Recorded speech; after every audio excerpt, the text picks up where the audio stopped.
Welcome you, Dr. Svartvik, and the stage is yours. Thank you. Thank you very much indeed. It is a distinct honor for me to contribute to this impressive and important series of lectures at the National Library in Israel that explores Jewish-Christian relations, all the way from antiquity up until modern times, although due to the fact that the first lecture by Paula Fredriksson has been postponed, we will actually and eventually return to the beginning, as it is said in the famous poem, "We shall not cease from exploration, and the end of all our exploring will be to arrive where we started and know the place for the first time." In one sense, I'm inclined to argue that today's topic is the most difficult because today's audience can object to what I say by stating, "I disagree, and I was there, you know." In today's lecture, I will focus on three words that are unique to Jewish-Christian relations in the 20th century and thus forming the background for today's Jewish-Christian relations of conflicts and contacts. And the three words are Nazism, nation, and Nostra Aetate. Although the third word is actually two words, I realize now. In many respects, the last century was a continuation, or should we say escalation, of what previously had occurred. But in these three respects, Nazism that emerged in the 1920s, and that Israel became a nation among the other nations in the world in the 1940s, and finally Nostra Aetate, the Roman Catholic document on interreligious relations promulgated during the Second Vatican Council in the 1960s. In these three respects, we encounter something that constitutes a new course, something new. And that's the reason for choosing these three keywords for this lecture. So first, Nazism. I trust that you are all familiar with the arguments in favor of a distinction being made between anti-Judaism and anti-Semitism, where the former relates to antipathy to the Jewish religion and the latter is antipathy to Jews qua Jews. And I agree that there is a wide variety of Jew hatred in our world and that we need a well-defined terminology in order to analyze these phenomena. For example, that Christianity has been teaching A more than B, etc. It is true that the Church Father Augustine famously referred to the Psalms when he wrote on how Jews were to be treated in the Christian world. Slay them not, Psalm 59:12. Hence, Augustine argued that Jews be allowed to live in the Christian world, qua Jews, but they were to be economically and socially and theologically deprived because they serve as a reminder for Christians what happens to those who do not accept Christianity. But he said, slay them not. So he did not argue in favor of mass murder. Slay them not, he said. And it's also true that there is a difference between, on the one hand, Martin Luther's call for the destruction of synagogues in his notorious 1543 book in Old German, Von den Juden und ihren Lügen, or modern German, Von den Juden und ihren Lügen, and on the other hand, murdering an entire people with the help of state-of-the-art technology. In the tsunami of anti-Jewish writing and images that flows in the Christian tradition, we do not find clear evidence for a justification of mass murder on traditional religious grounds. But I cannot help but wonder if at times we discover an apologetic agenda when the distinction being between these two concepts, anti-Judaism and anti-Semitism, is emphasized. To be blunt, to the Jews who are stigmatized, ostracized, persecuted, it may not be that important to know whether they are accused of killing Jesus, poisoning wells, controlling the media, or destroying the Aryan race. What matters far more is why Jew hatred seems to be omnipresent and why there is such an intensity.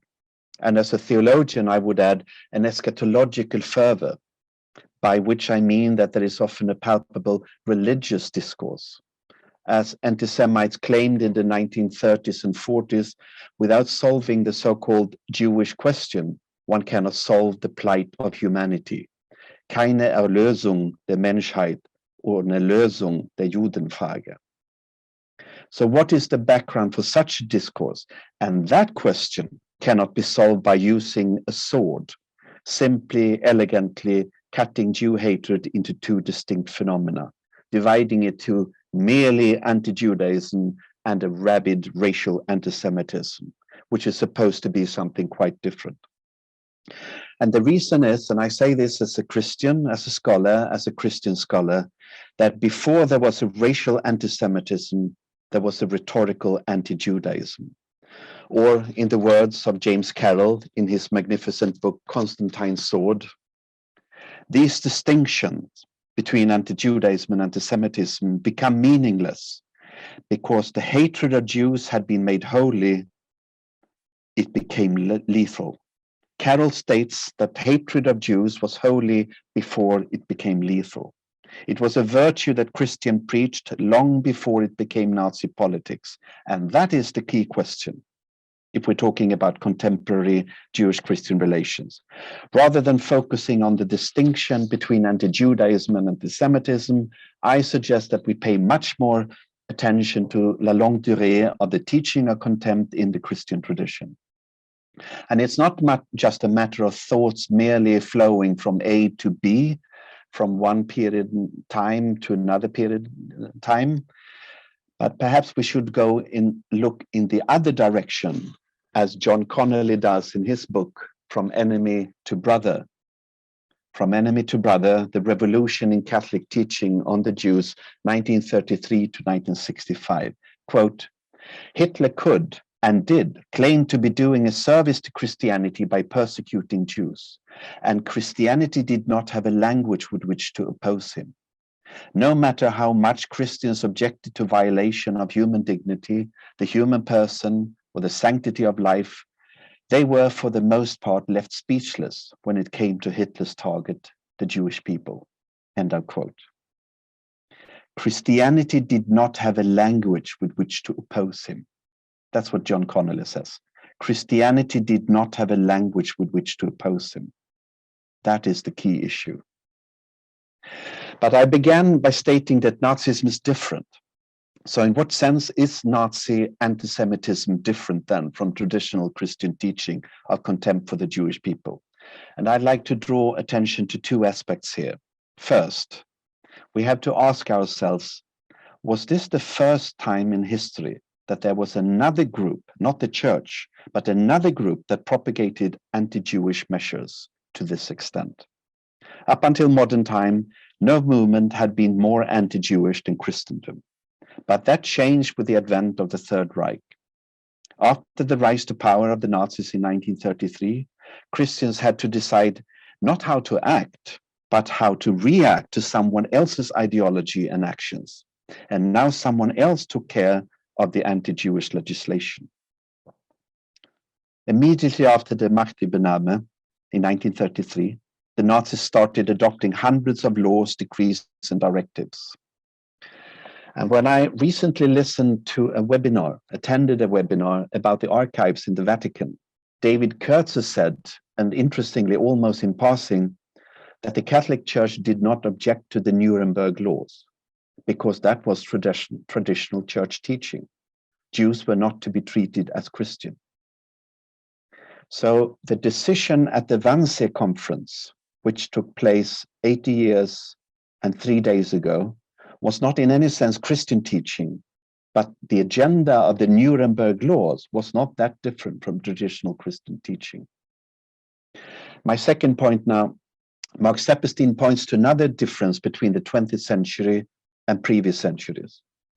After recounting a dreadful story about a priest who was beaten to death by the Nazis for hiding a Jewish girl, he compares his heroism to that of Christian leaders. Quote, the behavior of the highest levels of church leadership was often less inspiring.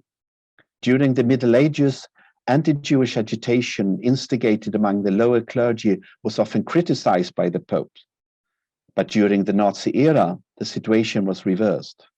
Ordinary clergy frequently showed greater willingness to resist the final solution than did the princes of the church. End of quote. And I'd like to add one more thing. I began with stating that Nazism was a phenomenon that appeared in the 1920s. And the fact that Yehuda Bauer often has pointed out to my students when they attend his lectures at Yad Vashem was that the Nazi party platform from February 1920 never changed. They did not have to update it, adapt it, adopt new paragraphs. It was all there from the very beginning. In the fourth paragraph, it stated, quote, only a Volksgenosse, were difficult to translate, a compatriot perhaps. Only a Volksgenosse can be a citizen. Only someone of German blood, regardless of faith, can be a citizen. Therefore, no Jew can be a citizen. That was stated already in 1920. And although Nazi policies changed from discrimination to deportation to destruction, the party platform did not change. And I find that insight illuminating, chilling, horrifying, that it was already there in 1920 in the program. So to sum up so far, whereas there is, of course, is a difference between, for example, anti-Judaism and anti-Semitism, this distinction must not make us forget that there was a rhetorical anti-Jewish Christian teaching for many, many centuries, long before there was a racial anti-Semitism. It was wholly before it became lethal. Now, my second word, my second point, the nation, the state of Israel, the fact that there is a place on earth where there is a Jewish majority, this has changed the rules for Jewish-Christian relations drastically. Simply consider the fact that this lecture is hosted by the National Library in Israel, and here I am, a Protestant theologian from Sweden, working at the Catholic University in the US, invited by the National Library in the Jewish state. I'd like to focus now on the Protestant churches in Israel, because it is there that we have the widest variety of approaches and attitudes and agendas. And I think it may serve as an illustration where the churches are vis-a-vis the state of Israel. So first, a few words about Protestantism. What is Protestantism? It's a movement which has neither popes nor patriarchs. Some of the denominations do have bishops, but other denominations, Presbyterians, take as the very starting point of their self-understanding that they prefer the title presbyteros, elder, over against episkopos, bishop. Protestants do not have a single holy tongue, no Lashon HaKodesh, comparable to Hebrew, Aramaic, Greek, Latin, etc. Quite the contrary, the importance of hearing and reading the word of God in the vernacular is often emphasized. Truly, the Bible is certainly central, but the ways in which it is interpreted are almost as numerous as the words it contains. Many handbooks and websites suggest that Protestants stem from the movement that began with the 95 Theses published by Martin Luther. But some reformers were born and even died before 1517. The importance of the grace of God is another possible self-definition. But not only Protestants talk about chen v'chesed v'rachamim. So even if I'm inclined to argue that Protestants tend to do it more often than most other Christians, needless to say, they don't do it as often as Jews and Muslims. So what then is Protestantism? And I choose today a via negativa because I think that helps us understand how Protestants relate to the state of Israel. The via negativa, the road of negations. At times it's easier to say what something isn't. And a Protestant is a Christian who isn't a Catholic Christian, neither an Orthodox Christian nor an Oriental Christian. This definition captures something pivotal about Protestantism. Protestants like to protest. In the words of Martin Luther, wenn ich eine Predigt tue, so mache ich eine Antithesin. When I prepare, when I give a sermon, I make an antithesis. And the original protest was against abuses in the sales of indulgences. But the hermeneutics of protesting is still central to Protestants. And this has been detrimental in so many respects to the development of Jewish-Christian relations, and Jewish-Protestant relations. Too many Protestants still believe that Christianity is the opposite of Judaism. And be it the law versus gospel dichotomy or retaliation, ayin tachat ayin versus love, or tribalism versus universalism dichotomy. And that takes us to the topic of the Protestant churches and Israel. Protestants like to protest. And many Protestants approach the Israeli-Palestinian issue with an agenda of reformation. Protestants often feel that they are needed, desperately needed, because there is an imbalance that can only be corrected by Protestants. Well, so the argument goes at least. This is a striking phenomenon. Regardless of the political agenda, be it pro-Israeli or pro-Palestinian, the typical Protestant motivation is that there is an obvious one-sidedness in media, in politics, in their own congregation, in their own denomination. And this bias has to be corrected by themselves, by Protestants. And that's not something that Jews and Muslims, ordinary Oriental Orthodox Christians or Catholics can achieve. No, it takes a Protestant to detect this imbalance and to address it. And as I said, Protestants like to protest and to do their bit for balance. Wherever archetypical Protestants look, they find sales of indulgences, although in disguise. Some of you may think that such a self-understanding doesn't give much room for constructive self-criticism, and I agree. People who think of themselves as balanced in a world of imbalance seldom look at themselves in the mirror. Before moving on to the political positions of various Protestant denominations, allow me to mention something that's well known to most of you, but perhaps not to all who attend this lecture. The word evangelical is used in two different senses, which may cause some confusion. The German word evangelisch means that the person or a congregation belongs to the Protestant movement, the Reform movement, as it's also called, with its emphasis on the good news, evangelion in Greek, evangelisch, evangelion. That's how the word is used. For example, in my native Sweden, my denomination, Church of Sweden, is the Evangelical Lutheran Church. Another example is the ELCA in the States. However, the German word evangelical is also translated into English as evangelical, but in a narrow sense, referring only to the evangelical Protestant denomination, which typically have a distinct focus on the Bible, and more often than not presented as not only inspired by God, but also inerrant. In other words, all evangelicals are evangelical Christians, but not all evangelical Christians are evangelical. And if you find this confusing, I can assure you so do many journalists. In this presentation, I will use the word evangelical in the narrow sense. So Protestants' approaches to the land range from the evangelicals, now in the narrow sense, to the liberal churches. Some Protestants interpret the founding of a Jewish state as a prophecy fulfilled.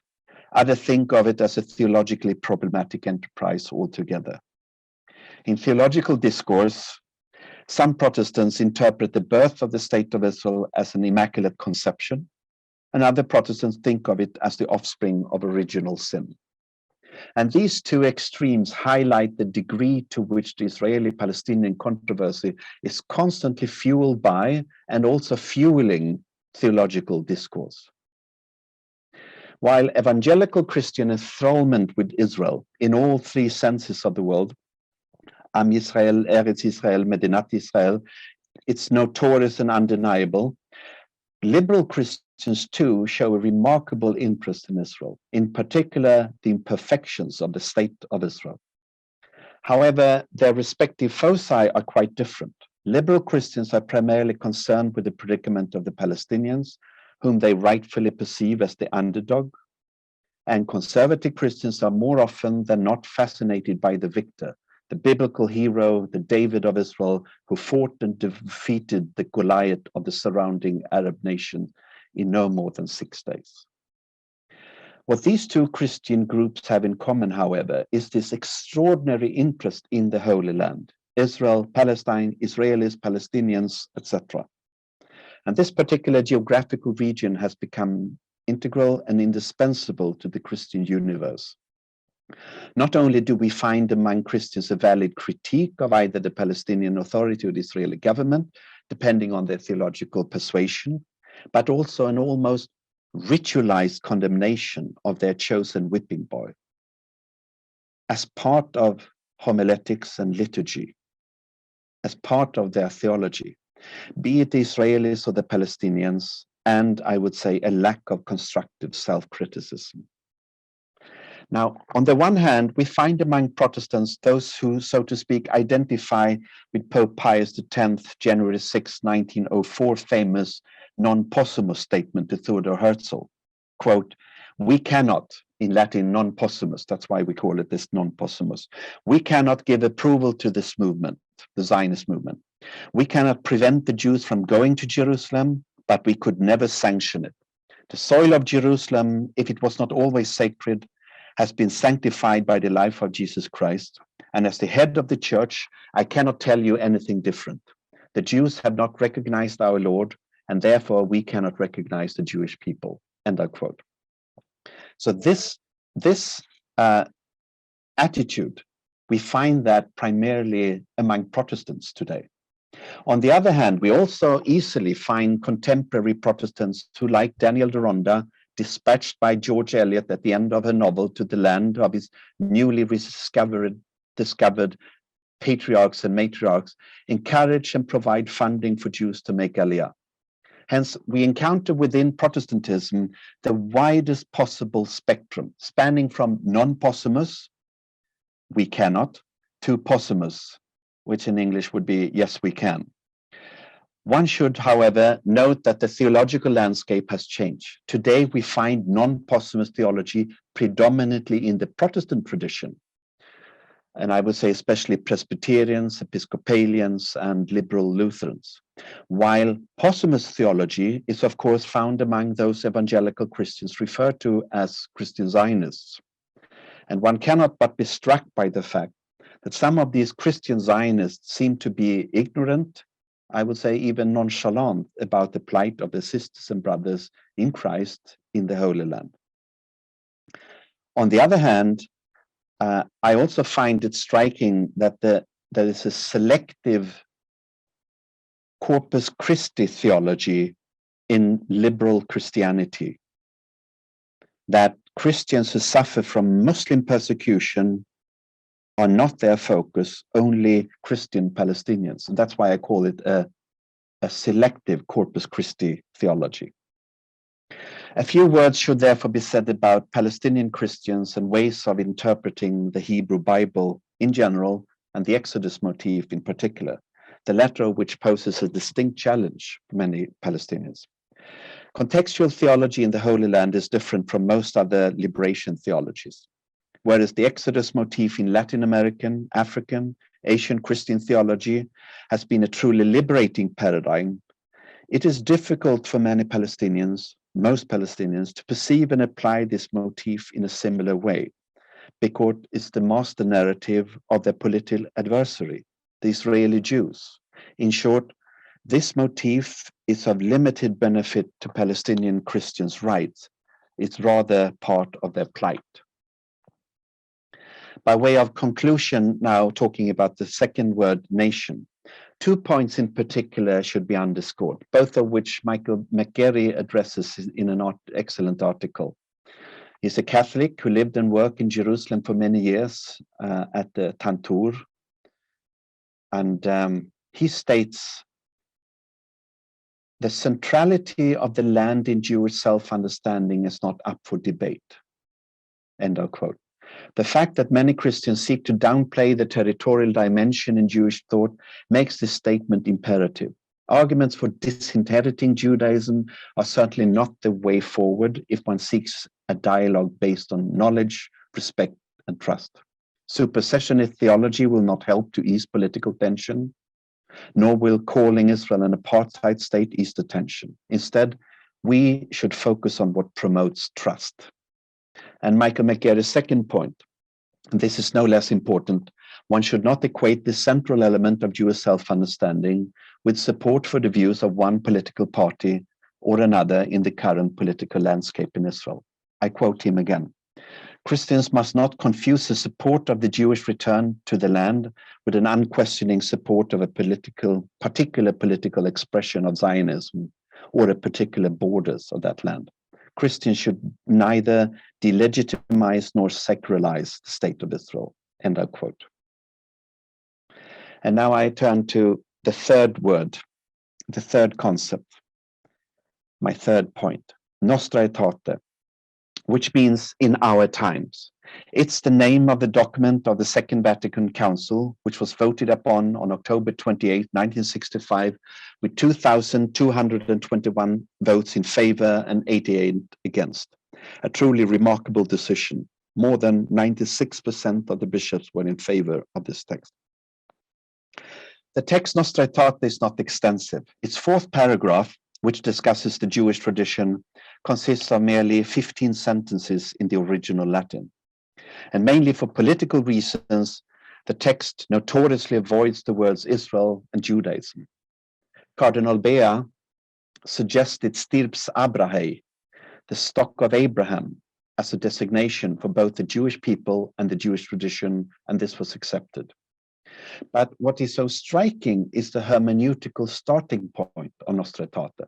It's the 11th chapter in the Apostle Paul's letter to the Romans. For centuries, Christians had defined the relation to the Jews and to Judaism based on anti-Pharisaic statements in the Synoptic Gospels. The expression hoiodaioi, often translated as the Jews in the Gospel of John, on Paul's often heated discourse in his epistle on the role of the law for Christ believers, or the epistle to the Hebrews, which contains many comparisons, using the word kraton, meaning better. But Nostra Aetate does something different. It has another starting point. It chooses Romans 11, where it is stated by Paul that Jews are dearly beloved, agapetoi in Greek, carissimi in Latin. And as John Pawlikowski so beautifully has phrased it, the pen that Paul used when writing Romans was waiting for 2 millennia until Cardinal Bea one day picked it up and wrote the drafts of Nostra Aetate. Jews are, in the words of Paul, in the words of Nostra Aetate, in the words of the Catholic Church, agapetoi, carissimi, dearly beloved. And I quote John Pawlikowski again, quote, "The Church is now taking up where Paul left off in his insistence that Jews remain part of the covenant after the resurrection, despite the theological ambiguity involved," end of quote. When I meet Werner Charon, who previously taught at Trinity College in Dublin, he likes to quote an Irish expression, "If you want to go there, you cannot start from here." He often says that. And I like to think that that is relevant to Jewish, Christian, Jewish, Catholic relations, and for the text Nostra Aetate. Romans 11 proved to be a stepping stone, a cornerstone, even Pina, a starting point for Jewish-Christian relations. It's often pointed out that Nostra Aetate on the Jewish tradition doesn't contain any references whatsoever to any other church teaching, patristic, conciliar, pontifical. And the reason is that it seeks to describe its relation to the Jewish tradition in a new way. It is a road less traveled by, and as we all know, that made all the difference. However, after 1965, this road is no longer less traveled by. It is now the theological main road, I would say.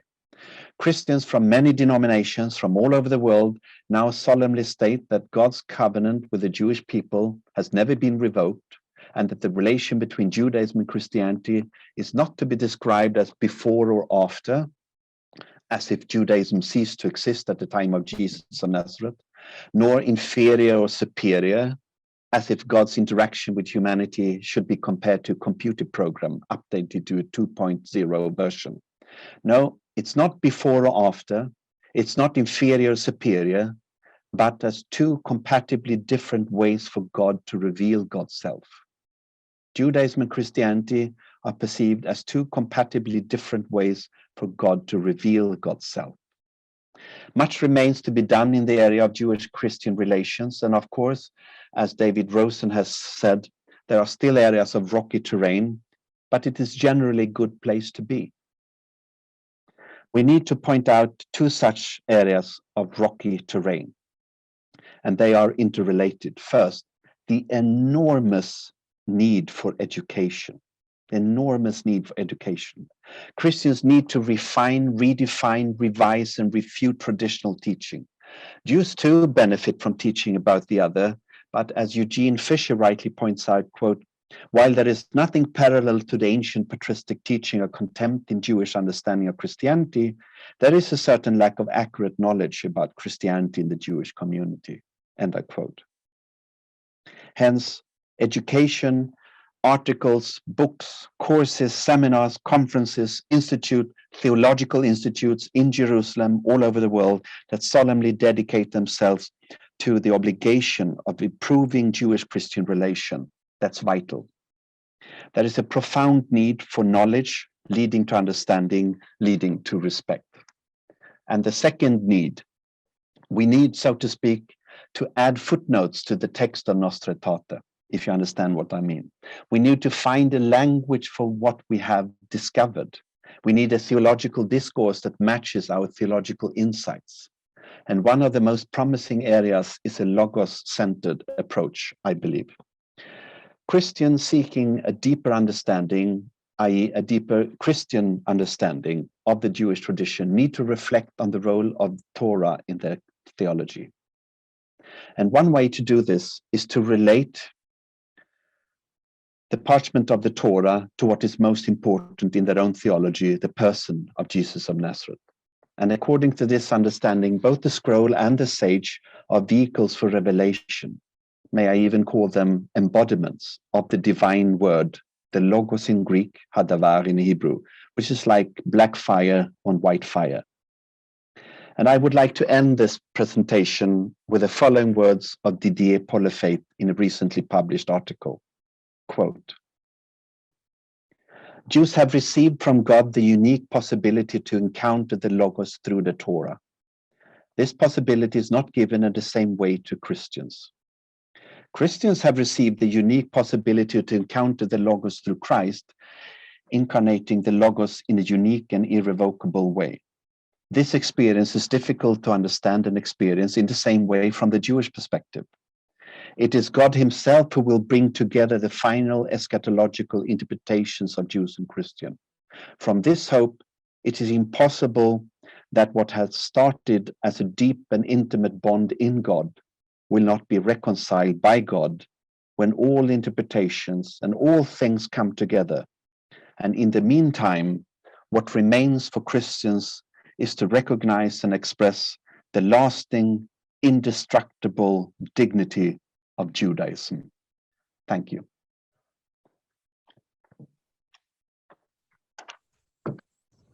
Thank you very much for your blunt, courageous, passionate, and creative voice, which is reflected in this lecture and all of your work. Since much of this lecture series is historical in nature, I'm going to ask you a historical question. In terms of Jewish-Christian relations, how is what is happening now both similar to and different from earlier periods, both in terms of problems and opportunities for Jewish-Christian relations? Well, as I said, thank you very much. Thank you. As I said in the beginning, that I think of the 20th century, which is background for the 21st century, as a continuation and escalation. So in one way, you could say it's not that different. There are far more similarities than differences. But the differences would be that this racial, biological, rabid anti-Semitism came from outside of the church, and the church didn't have, as I said when I quoted John Connolly, the church didn't have a language with which to oppose Hitler. That is different. So, and I think all those three words that I mentioned, I keep calling them words, the three concepts, the Nazism that came from outside and the church didn't have a language to oppose it, and the state of Israel that changed everything in 1948.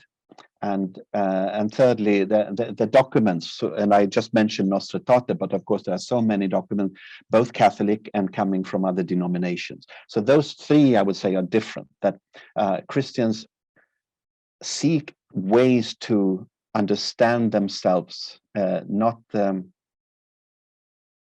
vis-a-vis against the Jewish tradition, but vis-a-vis in the sense of visage, panim el panim, face to face with the other tradition. And that is something we haven't seen before to that extent, and which I find very encouraging. So that makes you more optimistic. Yeah. Good. It's good to have some optimism in this world. There was a general question. You used the term supersessionist theology, and somebody asked if you could please address the issue of replacement theology, I believe a synonym for that term, in Christian theology. And I would add to that, do you see that becoming less significant in different spheres within Christian theology in the contemporary world? Thank you. So supersessionism comes from the Latin to sit upon. So it's as if when I come into my class and I see one of my students sitting on my chair and teaching, and he says, I'm the new teacher and we don't need you because we have decided that we are much better teachers than you are. That is what it means, supersessionism, supersedere. So I don't make a distinction between those two. I use them in order to be understood by various groups. And basically what it is, it's not only that Christianity is different from Hinduism, Buddhism, Islam, etc., but that it is the new Israel, that it has all the very purpose of the Hebrew scriptures, the Tanakh, is to point forward to Christianity. That's basically what only matters. And if you don't read the Hebrew Bible Christologically, you aren't reading it well. So there was a battle in early Christianity, and a person known as Marcion in Greek, Marcion in English perhaps, he opted for the Hebrew Bible, the what Christians call the Old Testament, as being so Jewish that it wasn't Christian at all. So he wanted to dismiss it and just relate to some of the New Testament texts that he understood as the least Jewish.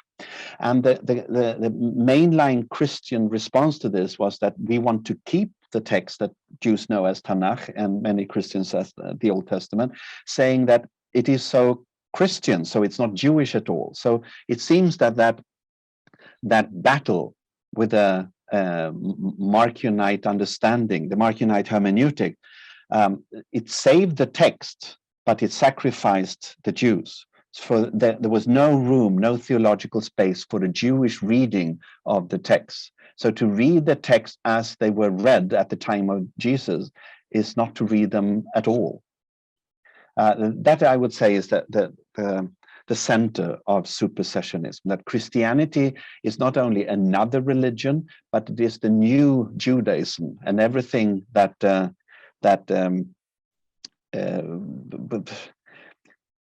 everything good in the Hebrew Bible points to Jesus of Nazareth, and everything that some Christians find problematic is the Jewish background.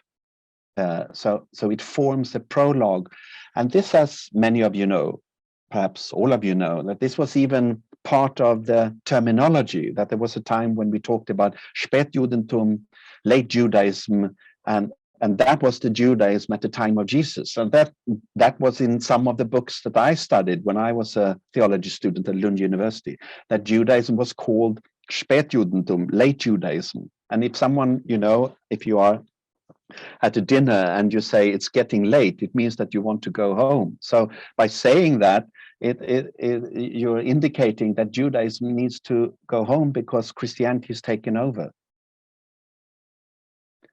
There's much more to say, but that's a short, a few comments about the supersessionism.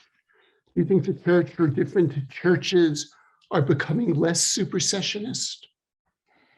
Right, that's something I wanted to say. I would say that in documents, in statements, many denominations today say that they want to avoid, they want to more than avoid, they are against supersessionism. But my impression is that if you leave the 30,000 foot level of the Boeing planes going from Europe to Boston and look at the grassroots level, there is very much to be done. That still Judaism is understood as the background, and few seem to relate to modern, vibrant Jewish spirituality as the result of the Judaism at the time of Jesus. So that is, to be very blunt, I think that some pay lip service to anti-supersessionist theology, but they don't dedicate themselves enough, so they don't recognize it, and you have to discern it and label it as supersessionism.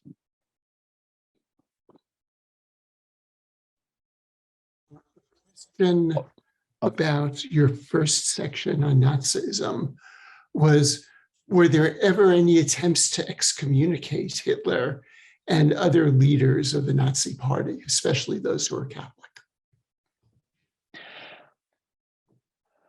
When I attended this the webinar with David Kurtzer, he talked about this. So I don't know more than what is usually said. That it seems that the Vatican chose to do all it could in order to protect baptized Jews, and that was the trump card of the Nazis that said, if you are low-keyed in your criticism, we will spare the baptized Jews. So therefore, I think that is still the general impressions by scholars, but I'm sure that some of the 99 participants know more about this than I do. But I don't know of any attempts to excommunicate the leading Catholics from the Catholic Church. The leading Nazis who were born Catholics, I mean. There was a question about the second area, namely nation, where I think we would all agree that you offered a very nuanced discussion of Israel and both the opportunities and problems that the new state of Israel presents. But somebody asked, where does that analysis leave us? So from your perspective, where does that analysis leave us? As I said, what I find so striking is that both those who are very pro-Israeli and those who are very pro-Palestinian both feel that there is an imbalance in media. And for logical reason, that cannot really be true. So we read texts and we listen to interviews and TV, radio, etc., the internet, and we seem to feel that there is this need for balance. And I find that is for me an important conclusion, to say that I am to ask myself, looking at myself in the mirror, am I part of the problem? Or am I part of the solution? And I'm not saying that this book is the very best book that has ever been written, but the agenda for enabling dialogue about the land was that we wanted a number of voices to be heard on the land, because this separates not only Jews and Christians, but also Christians and Christians, as you heard. I would say it's one of the most infected discussions within Christianity, especially within Protestantism. And we need a language we need a patience to listen and to learn, and we need a language and knowledge to understand that there are more than one perspective. There are many perspectives. And I keep thinking of that although many Christians, they firmly believe that they are doing the right thing, I do think that they are adding fuel to something, and we should rather look for what promotes trust. As a European, speaking as a European, that what happened in Europe after the Second World War, when the leader of France and the leader of Germany could embrace each other, these tall men with enormous bellies, and they embraced each other, that's a starting of something new. And it was possible for European countries who have been battling each other for centuries. And it is, although it isn't perfect in Europe now, it's so different because we try to listen and to learn and understand that there are different perspectives and different discourses in different countries. So that, I mean, as a European, that gives me hope that what has happened after the Second World War in Europe. Question tangentially related to what you say. Do you think that Christians today distinguish between Jews of Israel and Jews of the diaspora?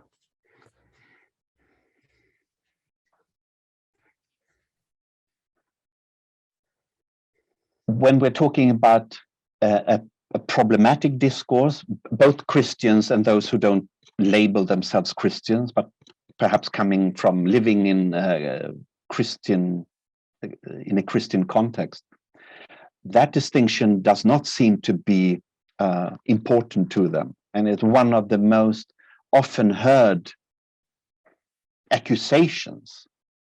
Isn't that why don't Swedish Jews or European Jews or American Jews do more in order to end a political conflict in the Middle East? And someone in Stockholm said to me, "Thank you, I didn't know that I was a member of the Knesset, but now I know." So I agree that distinction is not made.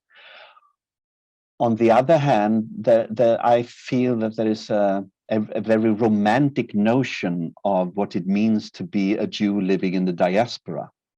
That's also part of the problem here, saying that I often hear it's more dangerous to live as a Jew in Israel than to live in other countries. And whereas this may be true if we're talking about statistics, etc., still the plight, the anguish, the agony of Jews living in the diaspora historically, I want to recommend everyone who has that opinion to read Amos Elon's book, The Pity of It All, because that book says it all about German Jewry who wanted to be German and were kicked out of Germany.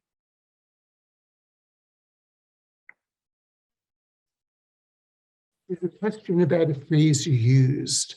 I think you repeated it twice, but I'm still not quite sure I have it right. That Judaism and Christianity are two legitimate ways for God to reveal himself. Can you talk about that more? In some ways, I think for many of the people listening, that's a quite surprising statement. I can imagine it is. And if I go back to my friend Werner Charon, and the statement said, if you want to go there, you can't start from here. So the starting point is very important. And many Christians have started with a Good Friday theology. And that takes them in a certain direction of everyone is outside of grace. And in order to encounter a graceful God, you need to become and be a Christian. But if we start not so much with a Good Friday theology, of course, Good Friday is part of Christian theology, but the very starting point would be revelation.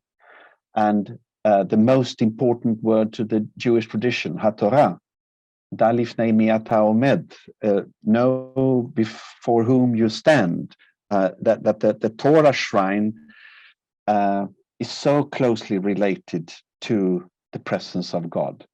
And if Christians then think of if they phrase their Christology in a similar way, and as we all know, and especially if someone has edited the Jewish annotated New Testament, that the Gospel of John has been very problematic in Jewish-Christian relations, and John's way of talking about hoyodaioi, the Judeans, the Jews, mentioned 70 times in that text only. But there is another way of reading John, and that's to focus on the first chapter when it says, and the word became flesh, and the word became a human being. and it tented among us, skenosen. One thing that you realize when you are a theology student, Christian theology student, wanting to study both Hebrew and Greek, is that when you learn all these Hebrew words, you don't, when you start studying Greek, you have to learn Greek words for the same things. Very few Greek loan words that go all the way back to Hebrew. But there seems to be a few exceptions. And the most important one is Shekhinah, Shachan, and Skene, Skenosen, to dwell as a tabernacle. And I find that very illuminating and encouraging, theologically appealing, that the word that unites the two parts of the Christian Bible, the Hebrew scriptures and the New Testament, is the word for the divine presence in our world. So that's why I like this idea of talking about the logos, the will, the word of God, and that is how God reveals God's self to Jews through the Torah. I mean, it would, to say something else would be not talking about Judaism. And at the same time, for Christians, we have texts, especially in the Johannine tradition, emphasizing this, that it is through him that we have, that we know the God of Israel. So that's why I think this is not comparison, but two ways of God to reach out.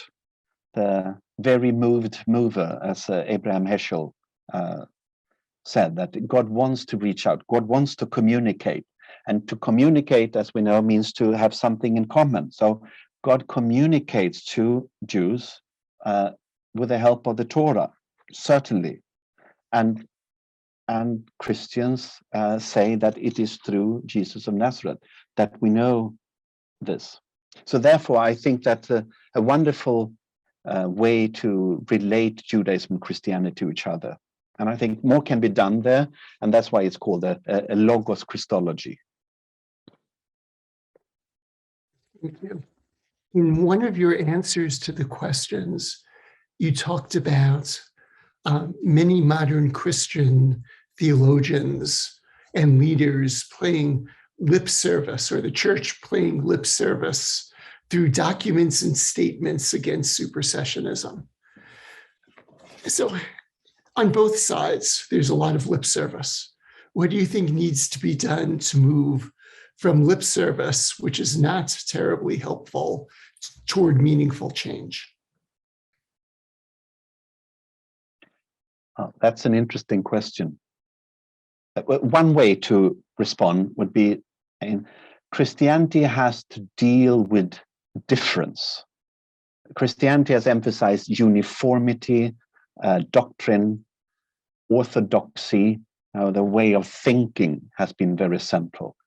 And the very presence of the Jew in the oikonomia of God, and God's economy, makes it necessary for Christians to think of difference, how you can be part of God's oikonomia without being a Christian. That, as it says in the Catholic document, Jewish messianic expectation is not in vain. So there is a way to be a good Jew that is compatible with being a good Christian. So that, I would say, is the key issue for Christians. In a review published many years ago, John Dominic Crossan posed two questions that Christians need to ask themselves: why did Christianity arrive, and why did Judaism survive? And those are two very good questions, theological speaking now. Not saying that we want a multicultural society, but theological speaking, why did Christianity arrive? And there are only two answers there at the end of the day. Either there was something wrong, fundamentally wrong with Judaism, and that changes depending on your own theology, but there is also always something wrong. Judaism was, as you hear, because we're talking about Spätjudentum, Judaism was too much or too little of something, and therefore Christianity had to come. That's one answer. And the other answer is that Jesus had to come because Judaism was such a good religion. And that's where I am. And I think that is where Paul was, that Paul wanted to, he was convinced that the Gentiles were now, at the end times, covenantally embraced by God. And that made all the difference for him. So that is the key issue for Christians, I would say. Difference. Can you be loyal to the God of Israel by being a member of the people of Israel and praying in a synagogue without being a Christian? And the answer from more and more Christians in these statements and documents is yes. But Christians need to find the language in order to do this. If I as a Christian were to say something to the Jewish community, that's a chutzpah, but okay, since you asked me, I would say if the challenge for Christianity is to cope with difference, then the challenge for Jews is to cope with indifference. Because Jews have been so busy trying to survive in a hostile world that there is not very much of a theology of the other.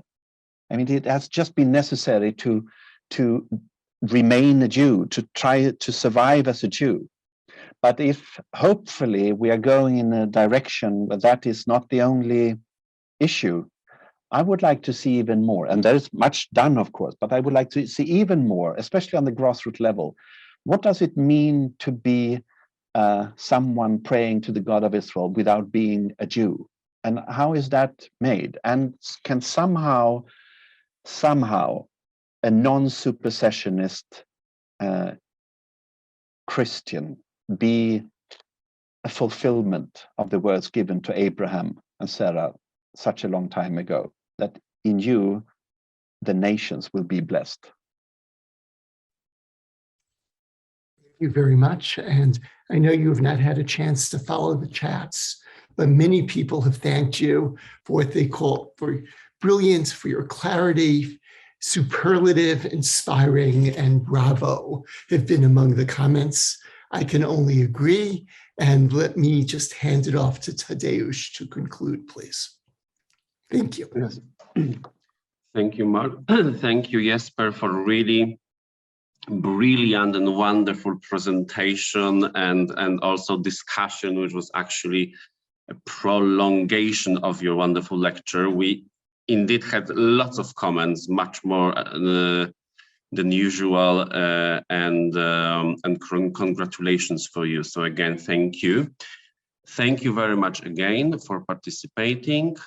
Thank you, Jesper. Thank you, Mark, for the moderation, and have a good evening and good night.